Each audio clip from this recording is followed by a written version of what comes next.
ಧರ್ಮಸ್ಥಳದ ಸೌಜನ್ಯ ಸಾವಿನ ಬಗ್ಗೆ ಮರು ತನಿಖೆಗೆ ಆಗ್ರಹಿಸಿ ಇಂದು ಫ್ರೀಡಂ ಪಾರ್ಕ್ನಲ್ಲಿ ಪೊಲೀಸ್ ಅಧಿಕಾರಿಗಳಿಗೆ ಕರ್ನಾಟಕ ಸಂಘಟನೆಗಳ ಕನ್ನಡ ಒಕ್ಕೂಟದಿಂದ ಮನವಿ ನೀಡಲಾಯಿತು. ಇತ್ತೀಚೆಗೆ ಯೂಟ್ಯೂಬರ್ ಸಮೀರ್ ಎಂಬಾತ 9/10/12ರಂದು ಕೊಲೆಯಾದ ಧರ್ಮಸ್ಥಳದ ಸೌಜನ್ಯ ಮೇಲೆ ನಡೆದಂತಹ ಅತ್ಯಾಚಾರ ಹಾಗೂ ಕೊಲೆಗೆ ಸಂಬಂಧಿಸಿದ ಹಾಗೆ ನಡೆದಿರುವಂತಹ ಕೆಲವು ನೈಜ ಘಟನೆಗಳನ್ನು ದಾಖಲೆ ಸಮೇತ ಜನರ ಮುಂದಿಟ್ಟಿದ್ದಾನೆ.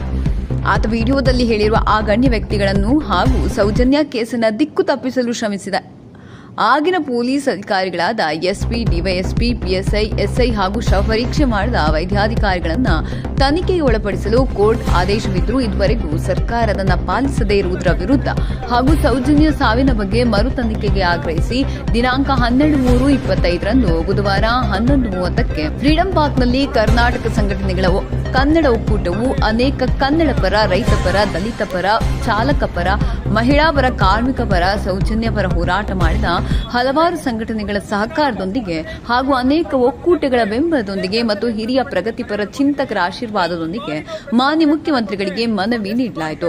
ಆದ ಕಾರಣ ಮುಖ್ಯಮಂತ್ರಿಗಳಾದ ತಾವುಗಳಿದ್ರ ಬಗ್ಗೆ ಗಮನ ಹರಿಸಿ ಸೌಜನ್ಯ ಕೇಸನ್ನು ಮರು ತನಿಖೆಗೆ ಶಿಫಾರಸು ಮಾಡಬೇಕು. ಹಾಗೆ ಆಗಿನ ಅಧಿಕಾರಿಗಳ ಮೇಲೂ ತನಿಖೆಗೆ ಆದೇಶಿಸಬೇಕು. ಹಾಗೆ ಸಮೀರ್ ಮೇಲೆ ದಾಖಲಾದ ಎಫ್ಐಆರ್ ಹಿಂಪಡೆಯಬೇಕು. ಹಾಗೆ ಸೌಜನ್ಯ ಪರ ನಡೆಯುವ ಪ್ರತಿಯೊಂದು ಹೋರಾಟಗಳಿಗೂ ಹಾಗೂ ಮಾಧ್ಯಮಗಳು ಸೌಜನ್ಯ ಪರ ಪ್ರಸಾರ ಮಾಡುವುದನ್ನು ತಡೆಯಲು ಮಾಧ್ಯಮಗಳ ಮೇಲೂ ಧರ್ಮಸ್ಥಳದ ಧರ್ಮಾಧಿಕಾರಿಗಳು ತಡೆಯಾಜ್ಞೆ ತರುವುದರ ಮೂಲಕ ಹೋರಾಟಗಳನ್ನು ಹತ್ತಿಕ್ಕುವ ಪ್ರಯತ್ನಗಳಿಗೆ ಇನ್ನಾದರೂ ಕಡಿವಾಣ ಹಾಕಬೇಕೆಂದು ಕರ್ನಾಟಕ ಸಂಘಟನೆಗಳ ಕನ್ನಡ ಒಕ್ಕೂಟದ ಅಧ್ಯಕ್ಷರಾದ ನಟರಾಜ್ ಬೊಮ್ಮಸಂದ್ರ ಅವರು ಕರ್ನಾಟಕ ಸರ್ಕಾರದ ಮುಖ್ಯಮಂತ್ರಿಗಳಾದ ಸನ್ಮಾನ್ಯ ಶ್ರೀ ಸಿದ್ದರಾಮಯ್ಯ ಅವರಿಗೆ ಪೊಲೀಸ್ ಅಧಿಕಾರಿಗಳ ಮೂಲಕ ಪತ್ರದ ಮನವಿ ನೀಡಿದ್ದೇವೆಂದು ಕನ್ನಡ 24x7 ನ್ಯೂಸ್ HD ಚಾನೆಲ್ಗೆ ತಿಳಿಸಿದ್ದಾರೆ. ವರದಿಗಾರರು ದರ್ಶನ್ ಡಿ, ಬೆಂಗಳೂರು. ಈ ದಿನ ಏನು ನ್ಯಾಯಯುತವಾಗಿ ಸೌಜನ್ಯ ಅವರ ಪರವಾಗಿ ಜಸ್ಟಿಸ್ ಫಾರ್ ಸೌಜನ್ಯ ಅಂತ ಹೇಳಿ ಧ್ವನಿ ಎತ್ತಲಿಕ್ಕೆ ನಾವೆಲ್ಲ ಹೋರಾಟನ ಹಮ್ಮಿಕೊಂಡಿದ್ವಿ. ಕರ್ನಾಟಕ ಕನ್ನಡ ಒಕ್ಕೂಟ ಈ ದಿನ ಸಾಮೂಹಿಕವಾಗಿ ಎಲ್ಲ ರಾಜ್ಯಾಧ್ಯಕ್ಷರ, ಪದಾಧಿಕಾರಿಗಳ ಹಾಗೂ ಕಾರ್ಯಕರ್ತರ ನೇತೃತ್ವದಲ್ಲಿ ಈ ದಿನ ಹೋರಾಟವನ್ನು ಹಮ್ಮಿಕೊಂಡ್ವಿ. ಅದೇ ನಿಟ್ಟಿನಲ್ಲಿ ಕೋರ್ಟ್ ಕಂಟೆಂಪ್ಟ್ ಇದೆ ಅಂತ ಹೇಳಿ ಮೊನ್ನೆ ಪೊಲೀಸ್ ಅಧಿಕಾರಿಗಳು ನಮಗೆ ತಿಳುವಳಿಕೆ ಮುಖಾಂತರ ತಿಳಿಸಿದ್ರು. ಹಾಗಾಗಿ ಈ ಹೋರಾಟ ನಿರಂತರವಾಗಿರುತ್ತೆ. ಈ ಕೋರ್ಟ್ ಕಂಟೆಂಪ್ಟ್ ಅನ್ನ ನಾವು ಕೂಡ ಗೌರವಿಸ್ತೀವಿ. ಆದ್ರೆ ಹೋರಾಟ ನಿರಂತರವಾಗಿರುತ್ತೆ. ಎಲ್ಲರೂ ಕೂಡ ಹೋರಾಟ ಮಾಡ್ತಕ್ಕಂಥದ್ದು ಜನ್ಮಸಿದ್ಧ ಹಕ್ಕು. ಯಾಕೆಂತಂದ್ರೆ ಎಲ್ಲಿ ಅನ್ಯಾಯ ನಡೆಯುತ್ತೆ, ಎಲ್ಲಿ ಹೆಣ್ಣು ಮಕ್ಕಳ ಮೇಲಾಗಿರ್ಬೋದು, ಯಾವುದೇ ರೀತಿಯ ವಿಭಾಗದ ಜನಗಳಿಗಾಗಿರ್ಬೋದು, ಎಲ್ಲಿ ಅವರಿಗೆ ತೊಂದರೆಗಳಾಗುತ್ತೆ ಅದ್ರ ವಿರುದ್ಧವಾಗಿ ನಾವು ಧ್ವನಿ ಎತ್ತೀವಿ ಅಂತ ಹೇಳಲಿಕ್ಕೆ ಇದನ್ನ ಇಷ್ಟಪಡ್ತಾ, ಹಾಗೆ ಕರ್ನಾಟಕ ಕನ್ನಡ ಒಕ್ಕೂಟ ನಿರಂತರವಾಗಿ ಎಲ್ಲರೊಟ್ಟಿಗೆ ಅನ್ಯಾಯದ ವಿರುದ್ಧ ಒಂದು ಹೆಣ್ಮಗು ಅಂತಲ್ಲ, ಯಾವುದೇ ವಿಚಾರ ಬಂದ್ರೂ ನಾವೆಲ್ಲ ಒಗ್ಗಟ್ಟಾಗಿ ಅವರಿಗೆ ಸಹಕಾರ ನೀಡ್ತೀವಿ. ಒಗ್ಗಟ್ಟಾಗಿ ಅವರಿಗೆ ಏನ್ ಬೇಕೋ ಆ ರೀತಿ ಒಂದು ಸೌಕರ್ಯನ ಮಾಡಿಕೊಡ್ತೀವಿ ಅಂತ ಹೇಳಲಿಕ್ಕೆ ಈ ಮಾತಿನಲ್ಲಿ ಇಷ್ಟಪಡ್ತಾ ಇದ್ದೀವಿ. ಈ ದಿನ ಸೌಜನ್ಯ ಹೋರಾಟಕ್ಕೆ ಕರೆಯನ್ನ ಕೊಟ್ಟಿದ್ದೀವಿ ಬೆಂಗಳೂರಿನಲ್ಲಿ. ಆದರೆ ಕಾನೂನಿನ ತಡೆಯಾಜ್ಞೆಯನ್ನು ತಂದು ನಮ್ಮ ಹೋರಾಟವನ್ನು ಹತ್ತಿಕ್ಕುವಂತ ಕೆಲಸ ಪೊಲೀಸರು ಮಾಡಿದ್ದಾರೆ. ಆದರೆ ಇಷ್ಟು ದಿವಸ ಹೋರಾಟಗಳನ್ನ ಪೊಲೀಸರ ಮುಖಾಂತರ ಹತ್ತಿಕ್ತಾ ಇದ್ರು. ಆದರೆ ಇವತ್ತು ಕಾನೂನು ಮುಖಾಂತರ ತಡೆಯಾಜ್ಞೆ ತರುವುದರ ಮುಖಾಂತರ ಹತ್ತಿಕ್ಕುವಂತ ಪ್ರಯತ್ನ ಮಾಡ್ತಾ ಇದ್ದಾರೆ. ಮುಂದೊಂದು ದಿನ 15 ದಿನಗಳ ನಂತರ ಮತ್ತೊಮ್ಮೆ ಇದೇ ಜಾಗದಲ್ಲಿ ಪ್ರತಿಭಟನೆಗೆ ಕರೆಯನ್ನು ಕೊಡ್ತೀವಿ. ಎಷ್ಟು ಬಾರಿ ನಾವು ಪ್ರತಿಭಟನೆಗೆ ಕರೆ ಕೊಟ್ರೆ ಅವ್ರು ಎಷ್ಟು ಬಾರಿ ತಡೆಯಾಜ್ಞೆ ತರ್ತಾರೆ ನೋಡೋಣ. ಒಂದು ದಿವಸ ಈ ಹೋರಾಟವನ್ನು ಇಲ್ಲಿ ಇದೇ ಜಾಗದಲ್ಲಿ ಮಾಡ್ತೀವಿ. ಇದೇ 100 ಸಂಘಟನೆಗಳ ರಾಜ್ಯಾಧ್ಯಕ್ಷಗಳ, ಪದಾಧಿಕಾರಿಗಳ, ಕಾರ್ಯಕರ್ತರ ಒಂದು ಸಮ್ಮುಖದಲ್ಲಿ ನಮ್ಮ ಹೋರಾಟ.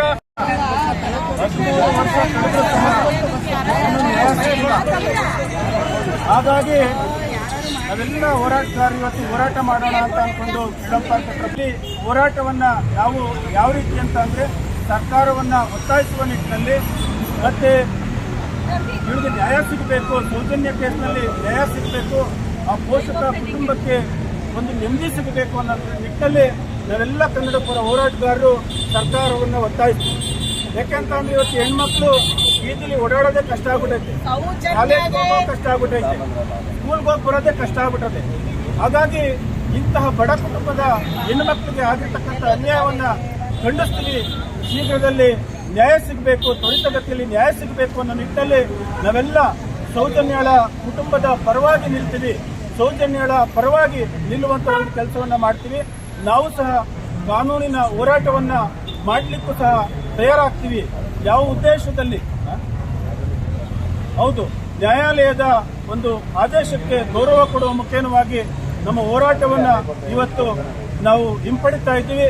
ಮುಂದಿನ ದಿನಗಳಲ್ಲಿ ಕಾನೂನು ಸಲಹೆಯನ್ನು ಪಡ್ಕೊಂಡು ಈ ಹೋರಾಟಕ್ಕೆ ನಿಲ್ಲುವಂತ ಒಂದು ಕೆಲಸವನ್ನ ಮಾಡ್ತೀವಿ. ಕಾನೂನಿಗಿಂತ ದೊಡ್ಡವರು ಯಾರೂ ಇಲ್ಲ. ಕಾನೂನನ್ನ ಗೌರವಿಸುವಂತ ಒಂದು ಕೆಲಸವನ್ನ ಮಾಡಬೇಕು. ಮತ್ತೆ ನ್ಯಾಯಾಲಯದ ಆದೇಶವನ್ನ ಗೌರವಿಸುವಂತ ಒಂದು ಕೆಲಸವನ್ನ ಮಾಡಬೇಕು. ಅದನ್ನು ನಾವೆಲ್ಲ ಕನ್ನಡ ಪರ ಹೋರಾಟಗಾರರು ನ್ಯಾಯಾಲಯದ ಆದೇಶವನ್ನ ಗೌರವಿಸ್ತಾ ಇದ್ದೀವಿ. ಮತ್ತೆ ಪೊಲೀಸ್ ಇಲಾಖೆಯ ಒಂದು ಏನು ಮನವಿ ಇದೆ ಅಥವಾ ನಮಗೆ ಏನು ತಿಳುವಳಿಕೆ ಕೊಟ್ಟಿದ್ದಾರೆ ಅದನ್ನು ಗೌರವಿಸುವಂತ ಒಂದು ಕೆಲಸವನ್ನ ಇವತ್ತು ಮಾಡ್ತಾ ಇದ್ದೀವಿ.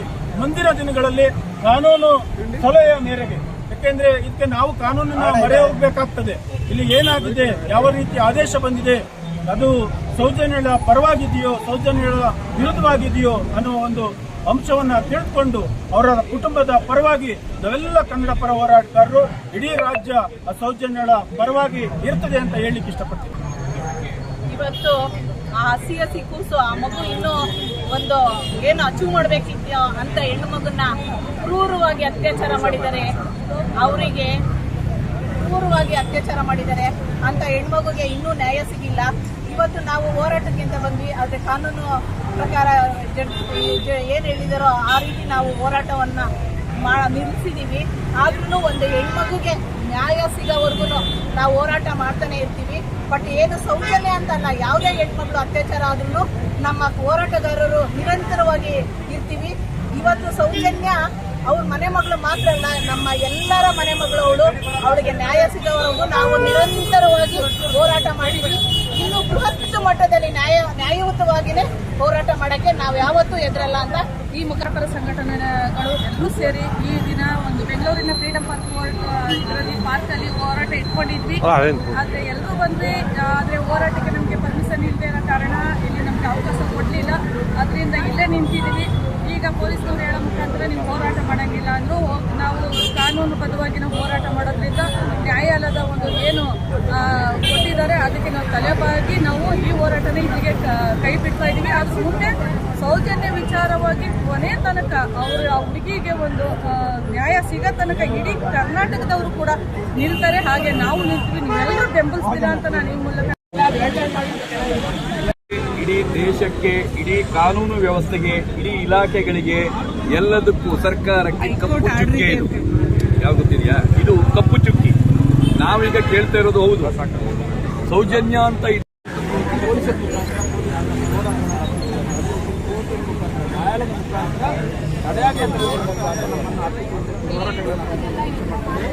ಯಾವುದಕ್ಕೂ ಗೆದ್ದಲ್ಲ ಬಗ್ಗಲ್ಲ. ಈ ಹೋರಾಟ ಇವತ್ತು ಮಾಡದೇ ಇರ್ಬೋದು ನಾವು, ಆದರೆ ಇನ್ನು ಮುಂದಿನ 15 ದಿನಗಳಲ್ಲಿ ಮತ್ತೊಮ್ಮೆ ಹೋರಾಟಕ್ಕೆ ನಾವು ಕರೆಯನ್ನು ಕೊಡ್ತೀವಿ. ಆ ದಿನ ಎಷ್ಟು ಬಾರಿ ನಾವು ಹೋರಾಟಕ್ಕೆ ಕರೆ ಕೊಡ್ತೀವಿ ಅಷ್ಟು ಬಾರಿ ಅವರು ತಡೆಯಾಗ್ತಕ್ಕಂಥ ನೋಡೋಣ. ಇವತ್ತು ಕಾಣದ ಕೈಗಳು ಎಲ್ಲೋ ಒಂದು ಕೆಲವು ನಮಗೆ ಗೊತ್ತಿರತಕ್ಕಂತಹ ಯಾವುದೋ ಮಾಧ್ಯಮ ಮಾಲೀಕರು ಸಹ ಇದಕ್ಕೆ ಇದರಲ್ಲಿ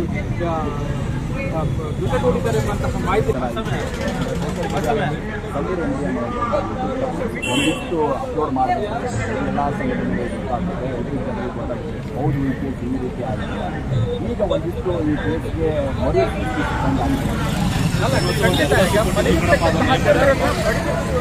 ಸಬ್ಮಿಟ್ ಮಾಡಿದ್ದಾರೆ. ಇವತ್ತು ಆ ಸಬ್ಮಿಟ್ ಮಾಡಿರ್ತಕ್ಕಂಥ ಕೆಲಸಕ್ಕೆ ಇವತ್ತು ಜಾತಿ ಧರ್ಮದ ಬಣ್ಣ ಹಾಕ್ತಾ ಇದೆ.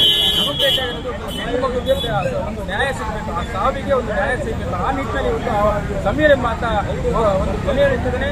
ಆತನ ಮೇಲೆ ಒಂದು FIR ಹಾಕಿದ್ದಾರೆ. FIR ಅನ್ನು ಸಹ ಕೂಡಲೇ ಪಡಿಬೇಕು. ಮತ್ತೆ ಆ ಸಮೀರ್ ಪರವಾಗಿ ನಾವು ಕರ್ನಾಟಕ ಪರ ಸಂಘಟನೆಗಳು ಸದಾಕಾಲ ನಿಂತಿದ್ದೀವಿ.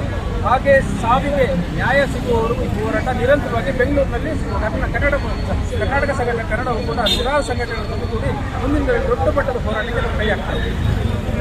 ನಟರಾಜ್ ಬಂಧು ಕನ್ನಡ ಅಧ್ಯಕ್ಷರು ಕರ್ನಾಟಕ ಸಂಘಟನೆ ಕನ್ನಡ